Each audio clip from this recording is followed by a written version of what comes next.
जय भारत जय संविधान. मी ॲडव्होकेट प्रकाश विजय कदम. 10वीचा निकाल लागला आणि महाराष्ट्रामध्ये या ठिकाणी अनेक विद्यार्थी उत्तीर्ण झाले.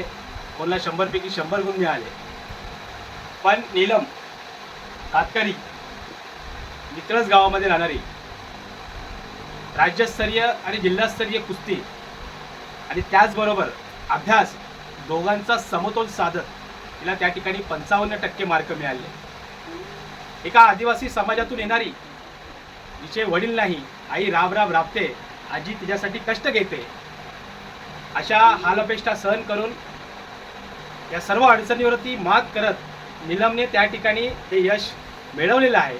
यासाठी इंडियन सोशल मुवमेंट संघटनेच्या वतीने आणि सर्व आमच्या आदिवासी बांधवांच्या वतीने मी तिचं सर्वप्रथम आधी अभिनंदन करतो.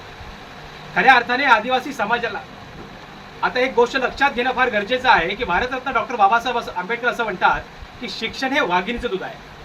एक काळ होता जेव्हा आमच्या महापुरुषांनी लढा दिला ब्रिटिशांबरोबर, पण आत्ताचा काळ हा पेनाचा काळ आहे. आता तलवारीने क्रांती होऊ शकत नाही, तर पेनाने क्रांती होऊ शकते. आणि नीलमच्या माध्यमातून मी समस्त आदिवासी बांधवाला, आणि फक्त आदिवासीच नव्हे तर या महाराष्ट्रामध्ये राहणाऱ्या प्रत्येक जाती धर्माच्या, गरिबीतून वर आलेल्या प्रत्येक विद्यार्थ्यांना मी सांगू इच्छितो की ज्या पद्धतीने नीलमने कुस्ती राज्यस्तरीय आणि जिल्हास्तरीय करत अभ्यास समतोल साधत तिने जे यश मिळवले, एक आदर्श आहे. आणि आदिवासी समाजातल्या पण मुलांनी अशाच प्रकारे नीलमचा आदर्श घेत शिकलं पाहिजे. बाबासाहेब म्हणतात, शिका, संघटित व्हा आणि संघर्ष करा. आता खऱ्या अर्थाने आदिवासी समाजाला शिक्षणाची गरज आहे. शिक्षण घेऊनच क्रांती होऊ शकते. हा संदेश मी या व्हिडिओच्या माध्यमातून देऊ शकतो.